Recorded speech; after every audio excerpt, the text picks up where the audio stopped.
असं आहे की तिन्ही पक्षांमध्ये अनरेस्ट आहेच, कोणाचाही कोणावर विश्वास नाही आहे. आणि आपण सगळ्यांनीच न्यूज चालवल्या त्या मी बघितल्या की तिन्ही पक्ष एकमेकाचे मतं फोडण्याकरता एकमेकाच्या आमदारांना फोन करतायत, प्रयत्न करतायत आणि टोकाचे प्रयत्न देखील चाललेले आहेत. त्याच्यामुळे कुठेतरी आत्ताच्या परिस्थितीमध्ये आपला निवडून येईल याकरता सगळ्यांचे प्रयत्न आहेत, ते साहजिक आहेत. आणि त्यामुळे कुठेतरी हा समन्वयाचा अभाव आपल्याला पाहायला मिळतोय.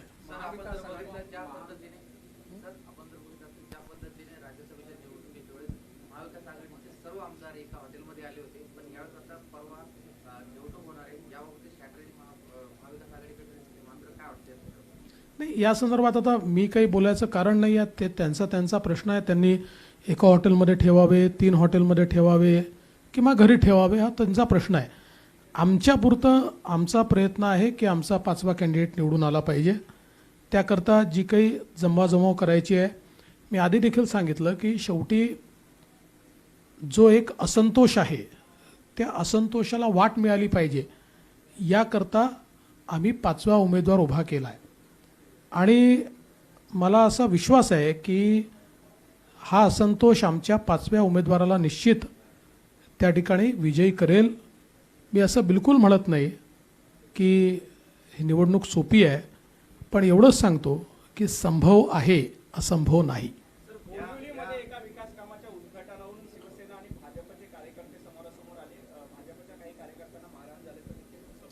आत्ता माझ्याकडे याची माहिती नाही आहे, पण आमच्या कार्यकर्त्यांना मारहाण झाली असेल तर आम्ही सोडणार नाही.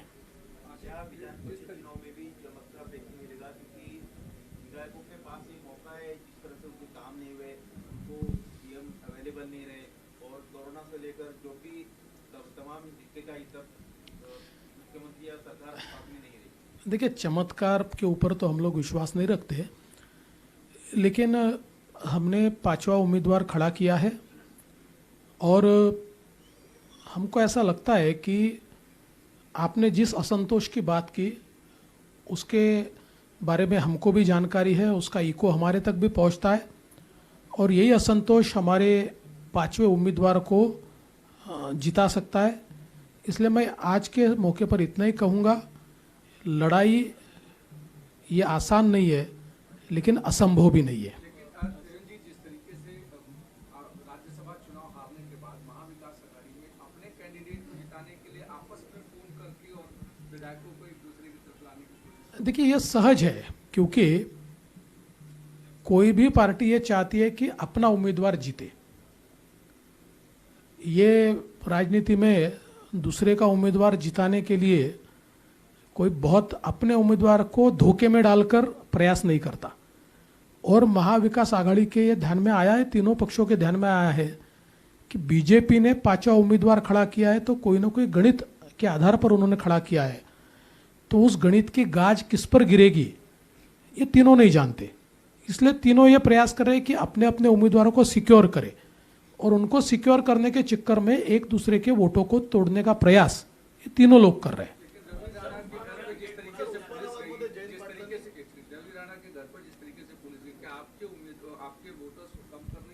देखिए, बिल्कुल साफ दिखाई पड़ता है जिस प्रकार से रवि राणा के घर पर पुलिस भेजी गई, वो डरा धमका कर उनको अरेस्ट कर कर वो वोट नहीं दे पाए, इस प्रकार का प्रयास चल रहा है. तो हम भी उसके लिए तैयार है. देखिए, हमको पता है सरकारी तंत्र का दुरुपयोग करते हुए इस चुनाव को जीतने का पूरा प्रयास ये महाविकास आघाड़ी करेगी. हम भी तैयार है. सर, अग्निवीर योजना ज्या पद्धतीने कृषी कायदे मागे घेतले तशीच मागे घ्यावी लागेल असं राहुल गांधी यांनी ट्विट केलं आहे. राहुल गांधी खूप ट्विट करत असतात आणि दिवसभरामध्ये ते स्वतःच्या ट्विटला देखील खोटं ठरवतील असे ट्विट्स करत असतात. त्याच्यामुळे त्यांच्या ट्विटवर वगैरे कुठली योजना मागेही होत नाही आणि त्यांच्या ट्विटला फार महत्त्व देण्याचंही कारण नाही.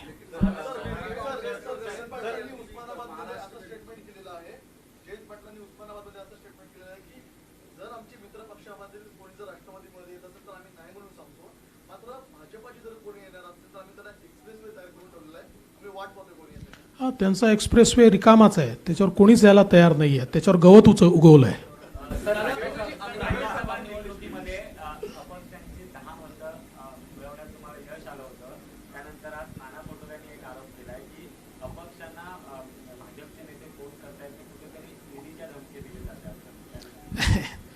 नाना पटोले असं गमतीदार मधून मधून बोलत असतात, ते आपण ऐकून त्याची मजा घ्यायची असते.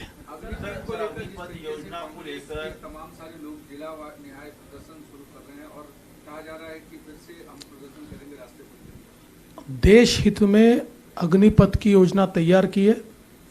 देश का युवा सही मार्ग पर जाए, उसके मन में देश के प्रति एक जज्बा तैयार हो और एक अनुशासन उसमें तैयार हो, और उनमें से जिन युवाओं को करियर के रूप में सैन्य में भर्ती होना है वो करियर के रूप में भर्ती हो. जिनको लगता है कि मेरे जीवन के चंद साल मैं राष्ट्र के प्रति अर्पण करना चाहता हूँ, वो अर्पण कर पाए. इस प्रकार की ये योजना है. ज़रूर इसमें शुरुआत में कुछ लोगों के मन में कन्फ्यूजन भी था, या एक जेन्युइन उनकी डिमांड भी थी कि 2 साल भर्ती नहीं हो पाई तो हम एज बार हो गए, तो कम से कम जो लोग कोरोना के समय एलिजिबल थे उनको मौका मिलना चाहिए. तुरंत प्रधानमंत्री जी ने निर्णय लिया और 23 तक उस एज बार को बढ़ाया, एज लिमिट को बढ़ाया. तो मुझे लगता है अब कांग्रेस इसका पॉलिटिकल विरोध कर रही है, और इस प्रकार से इस स्कीम का पॉलिटिकल विरोध करना ये देश हित में नहीं है. मैं इतना ही कांग्रेस को कहना चाहता हूं. चलो विरोध कहा. योजना आहे, पण काही रिटायर्ड आर्मी ऑफिसर्स त्याच्यावरती प्रश्न उपस्थित करतायत की यामुळे आर्मी इन्स्टिट्यूशन म्हणून डिस्ट्रॉय होईल आणि मिलिटरायझेशन ऑफ सोसायटी होईल. याबद्दल तुम्ही काय? असं आहे की हे फार फेस्ट आहे. ही योजना तयार कोणी केली? ही तर काही पंतप्रधानांनी तयार केलेली योजना नाही आहे, ही आर्मीनीच तयार केली आहे, सर्विंग ऑफिसर्सनीच तयार केलेली आहे. आणि या संदर्भातली जर आपण बघितलं कारगिलचा जो रिपोर्ट आहे, या कारगिलच्या रिपोर्टमध्ये अशा प्रकारे आपण व्यवस्था उभी केली पाहिजे असं त्या काळात देखील सांगितलं होतं. आणि सातत्याने आपल्या आर्मीमध्ये ही व्यवस्था कशी उभी करायची या संदर्भातलं मंथन चाललं होतं, आणि त्याच्या आधारावर ही उभी केली आहे.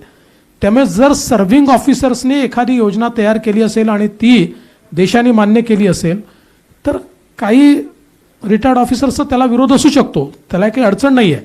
पण ही देशहितामध्ये आहे, आणि म्हणून विरोध करणारे बोटावर मोजण्या इतके आहेत, सपोर्ट करणारे ढिगभर आहेत. सर, शेवटचा प्रश्न. कालचं काँग्रेसचं मुंबईतलं आंदोलन नसलं गेलं, त्यानंतर मात्र एक किन्नरांचं आंदोलन काँग्रेसच्या काही कार्यकर्त्यांकडून आयोजित करण्यात आलं. भाजपाच्या कार्यालयावरती हा मोर्चा काढला. हा जर असंच पायंडा सुरू राहिला तर येत्या काळात काय भीती वाटते? असं आहे की किन्नरांचा आम्ही सन्मान करतो, त्यांना काही या राजकारणाशी घेणं देणं नाही आहे. अलीकडच्या काळामध्ये काँग्रेसकडे ही अवस्था आहे की आउटसोर्स करून देखील ते आंदोलन करू शकत नाही, म्हणून त्यांना किन्नरांचा त्या ठिकाणी वापर करावा लागतो.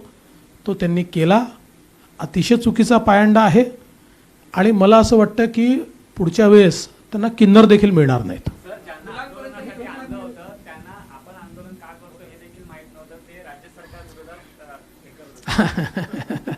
तेच मी आपल्याला सांगितलं की म्हणून तर मी म्हटलं आम्ही त्यांचा सन्मान करतो, कारण त्यांना आउटसोर्स करण्याचा यांनी प्रयत्न केला आणि अक्षरशः तोंडावर पडली काँग्रेस.